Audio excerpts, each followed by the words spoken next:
online if you're interested in more of the kind of nitty-gritty details for the algorithm. I'm going to give a little bit of background for it, but I'm not going to spend, I could give an hour and a half talk on just going through all the algorithm steps, and I'm not going to do that today. But obviously feel free to ask me about it or make an issue online. I can also get you in touch with Marius to ask him. So you've all met me at this point, but just for the people I haven't really talked to, I'm Jake. There's some of my gremlins from home, and I am still a PhD student at Washington State University. My PI is Alex Dimitrov there. At the same time I've been doing that, I was a sort of research assistant / software developer at OHSU at the Laboratory of Brain, Hearing, and Behavior with Stephen David doing auditory encoding models in ferrets. And now I'm here at Janelia. I work with Marius on Kilosort. It's part of the Marius and Carson's joint lab. And like she was just talking about, there's all kinds of software packages they develop. Kilosort's just one of them. So definitely go check out the GitHub if you want to look at any of those tools. All right, so like I said, some brief background for Kilosort, just kind of how it works. This is the first figure from the paper explaining how the spike detection algorithm works. This is starting from the already pre-processed data. The pre-processing steps Kilosort already includes are like centering the data, so common median removal. It does some filtering to get rid of like the LFP signal, for example, and then channel whitening that removes like correlations between distant contacts on the probe. So if it's just basic pre-processing like that, you don't need to worry about doing before you use Kilosort. It's already included. After we do that part, kind of the first step obviously is just detecting spikes in the data so that we know what we're sorting. And sort of like historically, early on, that was done by just threshold detection. So you look at the raw electrophysiology trace, and if you see deflections that are very unlikely to occur by chance, you call that a spike, and that's pretty much it. It has advanced quite a bit since then. What Kilosort does is use this matching pursuit algorithm. What that boils down to is it learns a series of templates that represent sort of prototypical spike waveforms in the data. In these little snippets you can see down here at the bottom left is what it starts with. That it learns by just looking at the raw data, where these are sort of a snippet in time on the horizontal axis and channels on the vertical axis. Excuse me. And then these get convolved with the data, looking for spots in it that match up to one of those templates. And if it's a close match, you're going to get a high value, and then you look for where the maximums are in that output. You do a pass of that, subtract off the spikes that you found, and then do it again. And it is done in an iterative way so that you can find like overlapping spikes, for example. Because if a spike happens at a channel here, and then at another one nearby around the same time, maybe from two different neurons, if you're just looking for like threshold crossings, that's really hard to pick apart how many spikes are there, how many neurons they came from. So this is a way that you can sort of separate that out. And after that process finishes for these basic templates, we do some preliminary clustering and then use that to get some more refined templates that have a little bit more complicated shape and are better matched to what we're seeing in the data, and then do that whole process again to get all the spikes out. This process has been pretty much the same since Kilosort 1. Sort of the other steps in the algorithm are what have been updated over the years. All right, just want to double check real quick. Everyone can hear me okay in the back. I don't need to like swallow the microphone. Okay. Yeah. How are the simple templates coming out? How are where do you get these simple templates? Is it So those are basically from just taking the PCs of the raw data. That's part of the algorithm I never worked on, so I'm blanking on exactly how we do that. But basically, it's just looking for single channel information, looking at what the most common shapes are there, and then using that to build these templates. And then when they get the learned templates, it's after it does the clustering, it's using like the sort of average waveform for each cluster to build a template.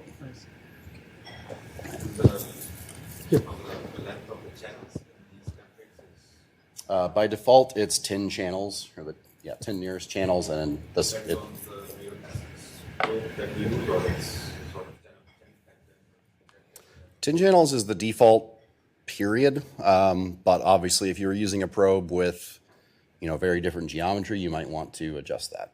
But for the most part, the defaults work fine.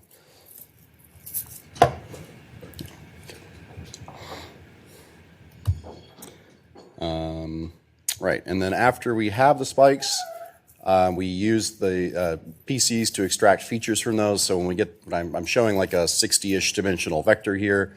This is, again, with the defaults, it's 10 nearest channels, and then it starts by looking at a 2 millisecond window in time for the waveform duration. That gets reduced down to 6 principal components for each of the single channel temporal features. So then we represent that with this feature vector. And then to go into the clustering algorithm, we're doing a graph-based clustering, which is different from past versions of Kilosort, where I think originally it was just using like k-means, and then it got a little more sophisticated from that. And then this is the latest iteration where we've done even better with the clustering. So we take each of those feature vectors, represent them as a node in a digraph or directed graph, and then build a k nearest neighbors graph by looking at the L2 distance between that and its nearest neighbors. There's some other implementation details there to make it run more quickly, but that's the general idea. And we have our own sort of custom-ish clustering algorithm now that we've added a lot of bits and pieces to, but ultimately what it's based on is this Leiden algorithm for community detection, which is a pretty widely used graph-based clustering algorithm for like network science. It gets used in a lot of computational biology. There's a ton of applications. Not going to go into the every single detail, but the general idea is you start from a graph where every node, or in our case, every spike, is in its own little community, its own cluster, and then you iteratively assign it to groups with other spikes in a way that minimizes what's called the modularity cost function. So it's trying to break the graph up into a situation where spikes have many connections to other spikes that are in the same community and very few connections between them. So it's separating the graph up into these sort of isolated communities or clusters. On top of that, we make our own decisions about how to further merge clusters after that step, based on like refractory period violations and how well we can separate the spike features on a regression axis. If you've ever looked at sort of the output of a sorting algorithm in Phi, you've probably seen these parallelogram graphs where this is showing the sort of number of spikes that are at different time offsets from the other spikes. And for example, if you're looking at one neuron that's well isolated, you should see a dip in the middle of the autocorrelogram because it has a refractory period. So you shouldn't see a whole bunch of spikes that are happening within 0.01 milliseconds of each other. So you should see this sort of characteristic U shape there. And so based on that information, we further merge clusters. So starting from this picture, on the left is like what we get out of the standard out-of-the-box Leiden algorithm. Merge those. Again, this is just using this for visualization. We know that this one on the right is better by comparing to curated data. But we repeat that process for each section of a probe, and then those results get stitched together all along the length of the probe. To where you get this nice pretty picture here where you can actually see the physical geometry of what you're recording from, and it's colored by which cluster it was assigned to, and you can sort of see where the neurons ended up along the hardware. And the gray ones, the gray dots here are what we labeled as MUA, or multi-unit activity, whereas the colored ones we decided were good units. That good versus MUA label that you might have seen in sorting output for us is based on the statistics about the correlograms. So if it's well isolated, there's not a lot of refractory period violations, it'll get labeled as a good unit. If it's not so much, then it'll get labeled as MUA. There are ways, though, that you can sort of get more sophisticated with how you make that determination. So feel free to ask me if you're interested in like adding some extra metrics onto that. Yeah.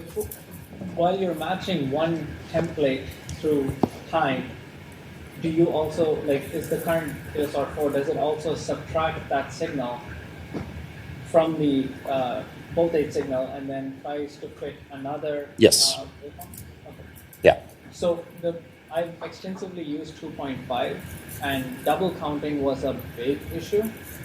Like double counting the same spikes as different waveforms, because once you subtract when there's nothing, you get an inverted spike waveform, and you can also think of that as a signal. And then we usually make sure that as long as the timing is not perfectly synchronized, if it's perfectly synchronized, yes, just keep one of them.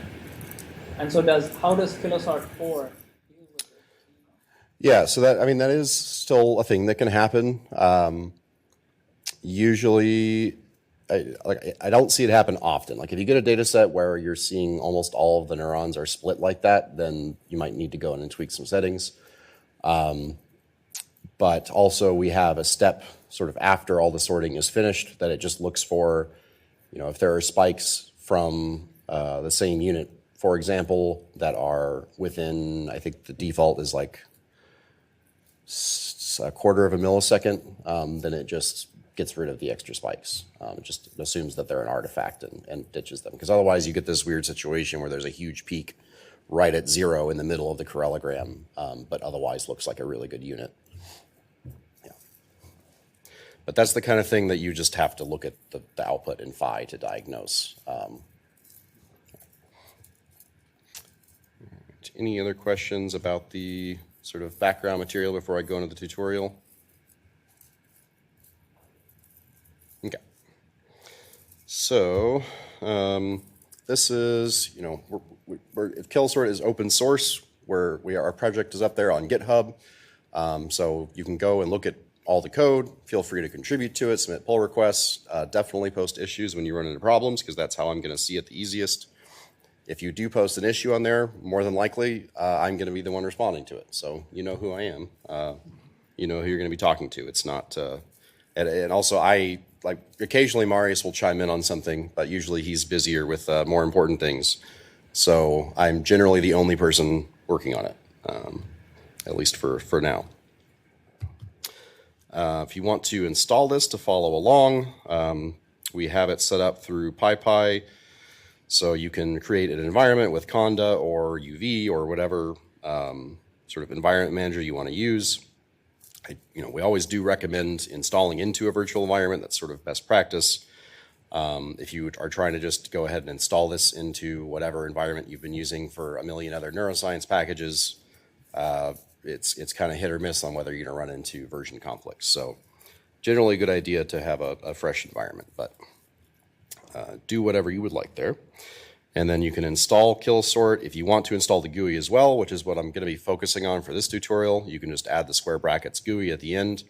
If you were installing on like a cluster, for example, where there's no display to look at, you don't need that, and you can just omit that portion if you're just going to be using the API, which I'll talk a little bit about at the end. The main important thing here is that by default on Windows at least, and I think it started doing this on Linux as well, it's a little, I'm not exactly sure why it does one or the other. It may default to installing the CPU version of PyTorch, which is fine. You'll be able to do this tutorial on just the CPU version if you don't want to mess with setting up a GPU right now. But if you're going to be using this as your actual workflow in your lab, you really want to run Kilosort on a GPU. The CPU version is just slow. There's not really a way around it with the way we've implemented it, but it's just fine for testing it out on like a very small sample data. There is, if you look at the GitHub, there is a link to a Google Colab notebook if you'd rather run it that way. I will just say that is due for an update. I haven't gotten around to it, so you might need to tweak some things in there, but I'm happy to also help with that afterward if you want to try to get it working on Google Colab. And then last thing to point out, usually the sort of complicated part of the installation is getting the correct CUDA toolkit version. So we run through PyTorch, but that involves installing, you have to choose what version of CUDA that's going to work with your graphics card you're installing. So 11.8 is what is in this link, and that seems to work pretty well for all of the NVIDIA 30 and 40 series. For the 50 series, I ended up needing to go to a newer version. you can find information about that online to figure out which one you're supposed to install for your card. But also happy to help you figure that out if you need. Okay, and I put the link in Slack as well because our normal file host, of course, is down right now during the tutorial. But if you go to the Google Drive link, the same files are both in there. I'll just point out there's a binary file that is about 1 gigabyte, and I also uploaded it as a zip file that's half that if you want to, if you're worried about using less data for the download. Just if you only need one or the other, and obviously if you use the zip file, you'll need to extract it before you can load it into Kilosort. Okay, once you've done that, I'm going to pause here first and say, is anyone trying to follow along and needs more time to finish like an installation or anything? Or have questions so far? Yeah. Sorry, I can't. Can we get a microphone? On PyTorch website, how to pick which PyTorch to install? I know you provided a URL, but in future, like how can one pick? You need to use at least, I think it's 2.1, like the most recent major version. As far as the like 2.1 versus 2.7 or whatever the latest version is, it shouldn't matter too much. Whatever it defaults to is probably fine. Okay, the reason I asked because you mentioned Python 3.11, and that's why I was wondering, is that because of PyTorch? Or? It's just the one that we've been testing and iterating on most recently. Like it used to be 3.9, and then that was starting to be not supported by a lot of stuff, so we moved forward a bit. Didn't want to go all the way to 3.14 because it's still very new, but yeah, you don't need to use 3.11. You can use 3.12 or 3.13 or whatever. Okay. It's just that if you run into bugs, we haven't necessarily explicitly supported those and gone through and found issues. So Got it. probably fine, but Thank you. Yeah. Yeah. all right. And then I'm gonna, let's see, exit out of my slideshow here and go back and forth to show you what this looks like. So first thing you would do is launch the GUI. We always recommend people start with the graphical version rather than the API for a few reasons that I'll go over with the slides, but essentially it boils down to checking to make sure your data gets loaded correctly and looking for problems that you might not see if you're just going through the API. And what you do is select a binary file and click that button at the top left, find wherever you downloaded your data to. You can also drag and drop the file. That will work as well. And if you open it, it should auto-populate this results directory text box here. If you that's going to be wherever the results get saved, including some figures that'll get generated. If you want it to go somewhere else, you'll need to modify that or select it with the button there. Also, if you have data that is not in a raw binary file, like that's what we require to read it in directly. But you can see this button up here that says convert to binary. If you click on that, it'll give you some options for loading, either converting other data formats to binary, or this load as wrapper button will load it without converting it so that you're not using it more space on your hard drive. But that will sort a little slower and you won't be able to view the output in Phi. So it's, it works fine if you just want to check that your data is loaded correctly and stuff. But ultimately we would recommend that you convert to binary before using Kilosort. And this requires the spike interface package, which Alessio will give a presentation about after this. We're not like joint developing that or anything. So if you have problems with the spike interface side, you would want to talk to them. But we provide that as an option so that you can load things like NWB files. After you have your data selected, you need to load your probe, which I already have in my dropdown here. But if you've just downloaded it, you would go to click on Other, bring up a file selection window, and you can go and select the probe that you downloaded. And then you can click Preview Probe to see a preview of it here. You can find a few options down below that, like if you want to view it in the proper aspect ratio for the geometry. This is a NeuroPixels 1 probe, so it's got the sort of staggered channel layout. You can click Universal Templates if you want to see how the virtual templates we're using are laid out for spike detection, which contacts are going to be grouped together for clustering at the same time, things like that. If you have problems with your pro and are not sure that the file was set up correctly or something, this is the best place to go check it. You also want to make sure that the number of channels here got set correctly. For the test data I'm using, it's 385. For NeuroPixels data in general, it's usually either 384 or 385. Just note that this is the number of channels in the data file, regardless of what the probe file says. So sometimes people set up a probe file that they only list 200 channels because they're not using the other ones. Either they were bad channels or just didn't turn them all on or something. But you still need to specify the number of channels that's in the binary file itself. Otherwise, you'll get errors. There's a few other things like sampling frequency and data type that might be different for your data. So you definitely want to make sure you set those. But the rest of the settings, in general, you should not need to mess with unless you encounter problems when you look at the results. We always recommend starting with the default settings to begin. You could also find more settings you can change by clicking extra settings, and you'll get this little pop-up window. And any of these parameters, if you just mouse over the name for a second or two, you'll see a little window pop up with a description. So if you're ever like, I have no idea what TH universal means, you just go mouse over it and it will tell you. Yeah, so I get a lot of issues posted that are just like, hey, what does this parameter mean? You can just check that right here. And let me go check back to my slides real quick, see where we're at. That.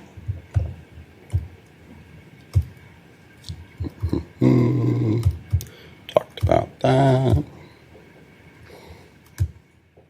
Right, next thing you're going to want to do is just click load to load the data. You should see this handy dandy heat map pop up. You can see some controls up here if you mouse over those for how to navigate that with keyboard shortcuts. If you actually left click the controls button, it's going to pop up a read the docs page that has the previous GUI tutorial I put together. You can scan through this. This is one of the main reasons we recommend people start with the GUI is so you can do this and load your data and see, yes, this looks like a heat map with action potentials in it. As opposed to if, for example, I had selected that this was unsigned N16 data instead of N16, which it is not, no longer looks like action potentials, right? But if I was just running this through the API, I might not see that, and this will actually run just fine. It'll go through the whole sorting pipeline, it'll generate statistics, put out the plots, and if you look at the last plot from it, it'll look like you got neurons out along the probe, but it's just nonsense results that look reasonable at face value. So this is why it's important to check stuff in the GUI, especially if it's data from a new experiment or you got new hardware or something. You should always start here before going into the API. And check. I'm going till what, 11:10, 11:15? Okay. We talked about that. Okay, time to start sorting. Yeah. Yeah, so, well, I don't have a mouse right now, so, oops. Let me remind myself. Yeah, shift scroll, so, yeah, it's kind of hard to do with a touchpad, but there is a way, yes. So the next, when you're ready, you can just click the run button down here to sort the data. There's a few other options you can see down here, like save preprocessed copy. That will save a copy of the data that has been, will tell you if you mouse over it, whitened, filtered, and drift corrected, so that those steps are saved there. Usually you would do that if you want to be able to view that version of the data in PHI. instead of looking at the raw data there. And click run, and you'll start seeing this progress bar running across. It's going to do this for every step of the process. So it'll do one for spike detection, one for clustering, and so on. You'll get these little plots that pop up as it's running. So like this drift scatter is good for diagnosing drift issues. In this one, you can see like these sort of horizontal bands of, one dot for each spike in the data. And they're pretty much just flat, straight across, right? Indicating that there's not really a lot of drift in the data. And if I go and look at another one that pops up that shows drift amount, those two things should match up. In this case, it's saying, sorry, it just ran too fast. That the shift, the depth shift on the y-axis here is like the amount of vertical probe drift. It's saying it's between like 0 and, a third of a micron in either direction, essentially nothing. And that corresponds to my raster here. Now, if I saw a case where my raster looked like this, but then the drift was showing like plus or minus 80, that looked ridiculous compared to the other plot, that would be a case where I would say I need to go see what went wrong with the drift estimation and maybe turn it off if it's a case where I have a probe that's not working well with that. This diagnostics plot is also, it's a little harder to just give a quick summary of, but things you're looking for are like the temporal features here should look essentially like little bits and pieces of waveforms, which in this case they do. Those are the things that you're going to take a linear combination of to get the different sort of waveform shapes in the data. The spatial features here, at least for a single shank probe, you're looking for a diagonal line, essentially just showing that you're detecting units all along the probe. And yeah, if you're looking at the bottom ones with amplitude, if you're seeing cases where you have a couple massive spikes in amplitude and then everything else is way lower than that, you might have some artifacts in your data that you need to deal with. So little things like that. And then the last plot that pops up is this one that is my favorite because I made it. That reproduces one of the figures in the data where you can see the geophysical layout of the probe with the neurons overlaid on that.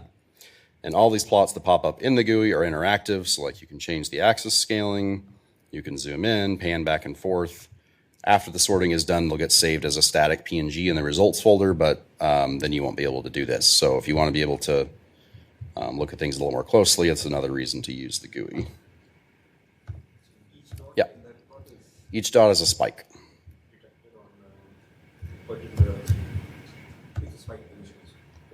Yeah. So it's transposed, so the vertical axis there is the lateral position on the probe, and vice versa. But each one is it's the estimated position based on which template was used to detect the spike that had the largest amplitude. So like if you look at the template positions on the probe, if that spike it was detected here-ish toward the top of the probe, it's going to look at sort of the aggregate values of the amplitudes at the nearby templates and use that to get an estimate of the position relative to those.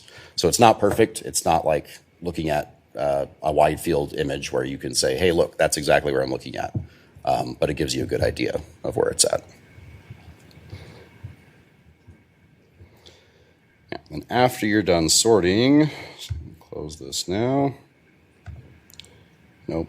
Oops, that's gonna, okay. One moment. After you're done sorting, you want to go to the results directory, and you can recommend using Phi, or if you have some other tool you like to do for curation, use that. But check the output, especially if this is the first time using a new experiment or something. Make sure your waveforms look reasonable, that you don't have a bunch of units doing weird things. I'm not the expert on Phi curation. I've learned a lot about it, but I think that would be a whole separate talk. And then if you're satisfied that everything looks good, then you go to the API.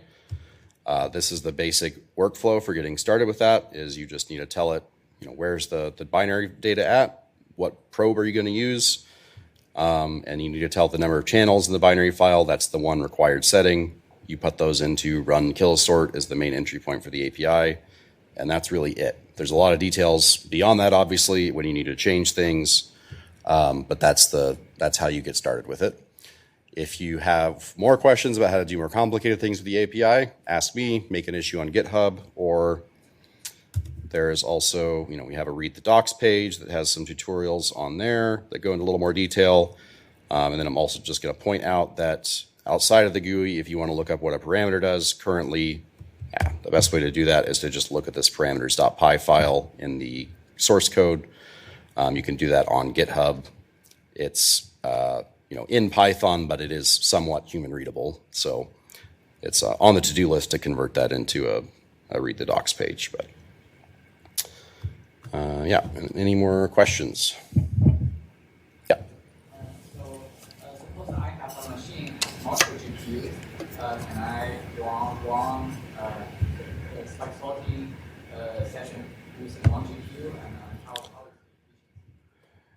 how? Yeah, so Kilosort is not set up to run on multiple GPUs simultaneously, for example. Like you can't split the process across those. You can choose which one you want it to run on. There's a, PyTorch device drop-down menu here, and if you have multiple GPUs set up, you could choose which one you want to run it on. I have not tried, if I had multiple on the same computer running multiple instances of this. So I'm really not sure how well that would work. There are a lot of steps in the pipeline that can use a lot of system memory as well, though. So especially if your data sets get kind of big, you're probably going to run into bottlenecks where there's too much memory trying to be shared between different instances of it.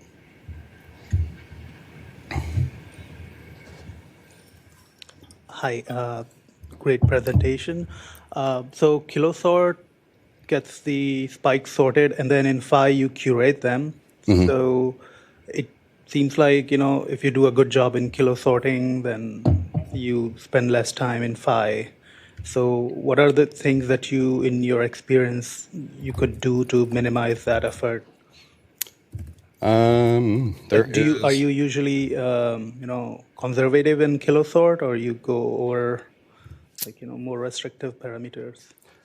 Generally, so we recommend just using the default settings. The only time you really change those is if you start curating in Phi and notice problems. So a common one would be if you see units that are, there's an amplitude view in Phi where you can see the amplitude of spikes over time. And if you see units where it starts off, at a high amplitude at the beginning of the recording, and then that sort of distribution of those values is slowly decreasing over time, and then eventually that unit has disappeared and the amplitude has dropped, that's a case where you're running under the detection threshold, and you might want to lower those thresholds because now you're missing spikes probably. So that's the type of thing you're looking for in Phi. But for the most part, you shouldn't really need to change much in the Kilosort settings. How long sessions?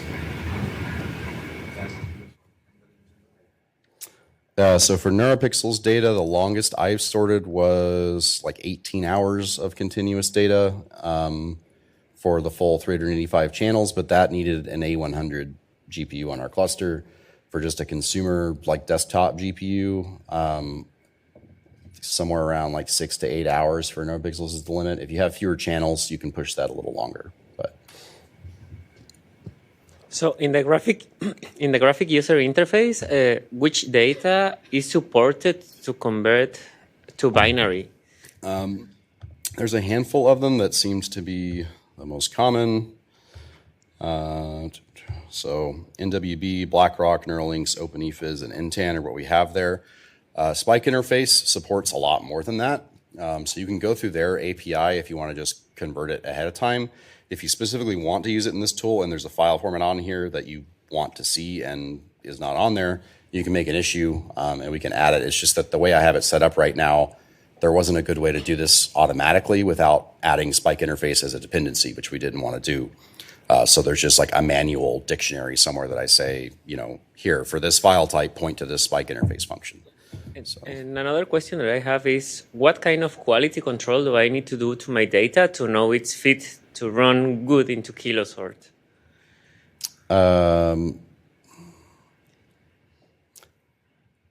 The quality, the quality controls I do is opening it in the GUI and just looking at the data.